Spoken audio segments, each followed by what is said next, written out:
మేము 2018 నుంచి మా దగ్గర రిజిస్ట్రేషన్స్ ఆపేశారు. అప్పుడే ఇక్కడ బోడుపల్లో సుమారు 35 సర్వే నెంబర్లో అందరూ ఇల్లు కొనుక్కున్నారు, ఇల్లు కట్టుకున్నారు. తర్వాత అర్థంతరంగా రిజిస్ట్రేషన్ ఆపేశారు. కానీ గ్రామ పంచాయతీగా, మున్సిపాలిటీగా, మున్సిపల్ కార్పొరేషన్గా ఎదిగింది ఈ గ్రామం బోడుపలు. తర్వాత ఇప్పుడు జిహెచ్ఎంసీలో కలిపారు. అయితే దీంట్లో 300 ఎకరాలు అనవసరంగా రిజిస్ట్రేషన్ ఆపేశారు. ఎందుకు ఆపారో ఇంతవరకు ఎవరికి తెలియదు. తర్వాత రెండోది ఏంటంటే, ఇది న్యాయబద్ధమైనటువంటిది కాదు. కొన్ని వేల కోట్ల రూపాయలు ఈ యొక్క మున్సిపల్ కార్పొరేషన్ మీద ప్రభుత్వం ఖర్చు పెట్టింది.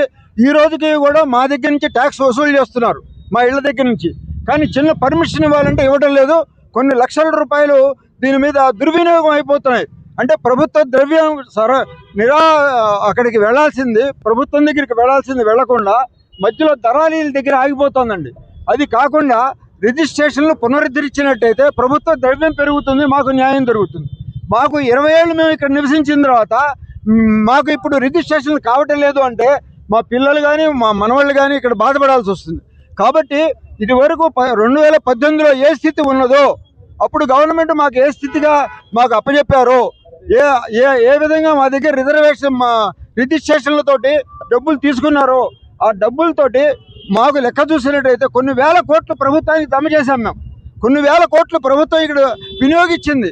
కాబట్టి ఇప్పటికైనా మన ముఖ్యమంత్రి గారు చెప్పారనమాట, నేను ప్రభుత్వంలోకి రాగానే నిషేధం తొలగిస్తానని చెప్పారు. వారి వాగ్దానాన్ని మేము గుర్తు చేస్తున్నాం. వారి వాగ్దానం వారికి గుర్తు చేయాలంటే మీడియానే కావాలి. కాబట్టి దానికోసం ఇవాళ జ్యూరిస్ తీసాం. ఈ మీడియా ద్వారా వారి యొక్క వాగ్దానం గుర్తు చేసి మమ్మల్ని అందరినీ కూడా పునరుద్ధరించండి, రిజిస్ట్రేషన్ పునరుద్ధరించండి, అందరికీ సహాయం చేయండి. ఈ 10,000 కుటుంబాలని మళ్ళీ సస్యశ్యామలంగా హాయిగా ఉండేట్టుగా తీర్చిదిద్దవలసిన ప్రభుత్వాన్ని కోరుతున్నాను, న్యాయం చేయమని ప్రభుత్వాన్ని కోరుతున్నాను. నా పేరు ప్రమోద్ కుమార్. రిజిస్ట్రేషన్ పునరుద్ధరణ పోరాట సమితి అని చెప్పేసి 2018 నుంచి మొదలు పెట్టాము.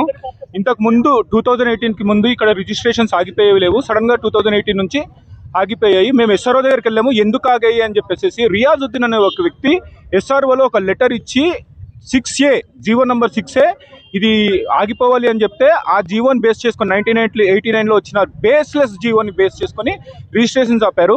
2018లో 22A ప్రకారం మొత్తంగా ఆపేశారు.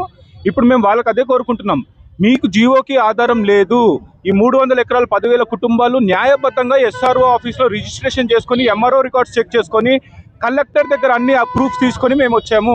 ఇప్పటికీ మేము కలెక్టర్, డిస్ట్రిక్ట్ మేజిస్ట్రేట్ ప్రతి ఒక్కరిని కలిసాము, మా విన్నపం ఇచ్చాము. కలెక్టర్ కూడా CCLAకి లెటర్ ఇచ్చాడు, వీళ్ళది న్యాయంగా ఉంది CCLAలో తీసేయమని. కానీ ఇంకా కూడా అది తీయట్లేదు. దయచేసి మీ మీడియా తరఫున మేము విన్నపించుకుంటున్నాము, తొందరలో మా రిజిస్ట్రేషన్స్ పునఃప్రారంభించడానికి సీఎం వరకు తీసుకెళ్ళండి, స్టేట్ వరకు తీసుకెళ్ళండి.